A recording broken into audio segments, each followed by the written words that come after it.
All right, so for the final part of this module on civil rights, we are going to talk about civil rights for the LGBTQ community.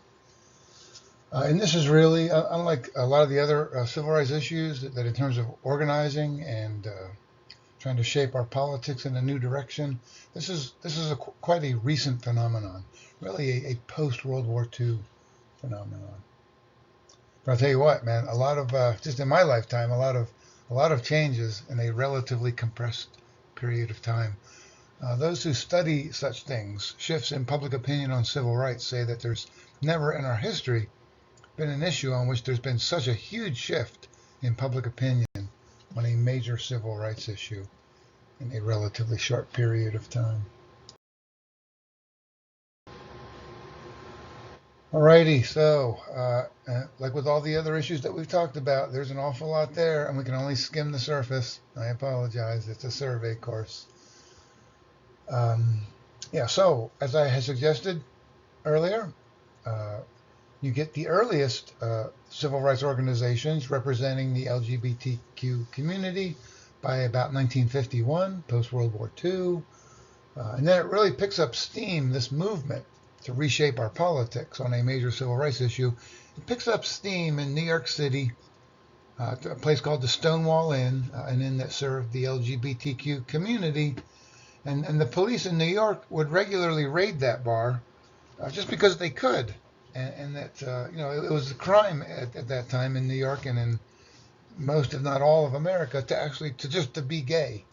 so, so the police would use that as leverage to basically have a little fun and raid these sorts of places pretty regularly.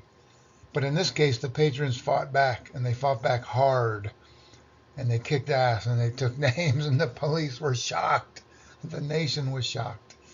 This is in social movement literature. This is called a catalytic event, some dramatic event like Rosa Parks not going to the back of the bus in Montgomery. This was a catalytic event for the LGBTQ civil rights movement. Right? A sense that we can organize, we can fight back, we can seek a brighter future via politics.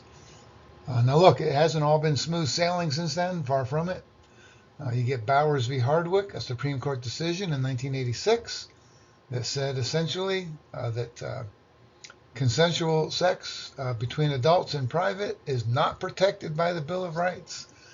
And states, if they wish, can criminalize that kind of behavior.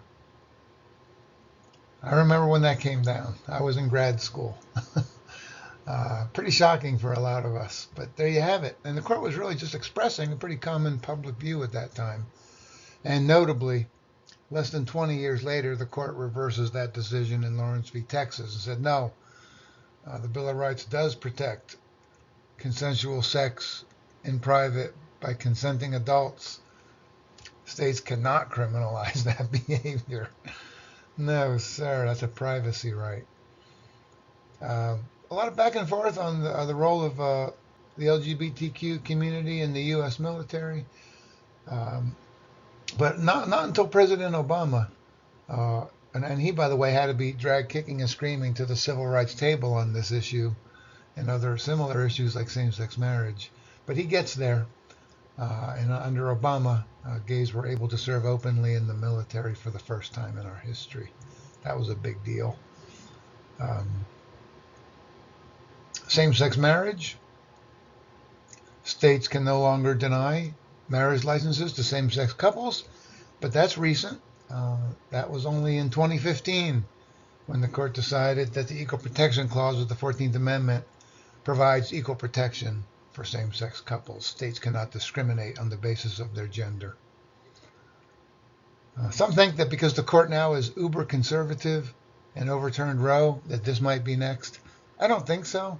We're still pretty divided on abortion, although clearly the Dobbs decision on abortion by the court was not terribly popular with most Americans. But I would say on this issue, there's such broad consensus among the public that same-sex marriage is legit. I don't think the court would risk its legitimacy by revisiting this decision, but we'll see. Even more recently, and even more shockingly, the court decided a case in 2020 when conservatives are in control on the court. And in that decision, the court said that Title VII of the Civil Rights Act of 1964, which forbids discrimination on the basis of sex, that includes gender more broadly and the LGBTQ community. That was shocking for a lot of us. But an extremely pro-LGBTQ civil rights decision by the court using Title VII to create a national ban on discrimination in the workplace based on gender broadly understood.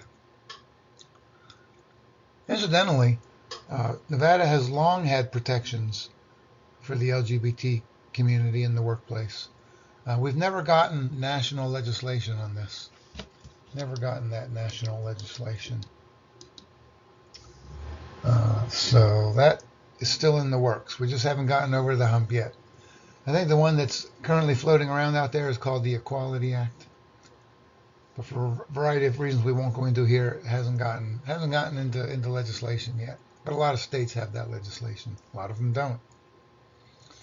And apropos of that, more recently, as I'm sure you've noticed, with the rise of kind of this Trumpist populism, a backlash against the LGBTQ community. This is true for any civil rights issue. We saw it in some of the other cases as well. That while a movement on behalf of a community might make progress for a time, there also can be a point where they lose ground and there's backlash. And then hopefully, depending on your view of what's an appropriate civil rights agenda, hopefully they get back on their feet and push forward down the road, which I think is what's going to happen here as older people die out and young people age into the electorate, but we'll see. But a backlash, right? A surge in state laws directed at the LGBTQ community, bathroom bills, sports bills for trans athletes, a denial of gender-affirming care for juveniles in some states. And this is obviously, I'm not going to pussyfoot around, this has been a Republican Party agenda. They see that it has some traction in the electorate, and they're trying to maximize that to make political gains, which is how politics works in a democracy. Denial of gender-affirming care for juveniles, and limiting the ability of educators to talk about gender in general. Don't say gay bills that you see in places like Florida.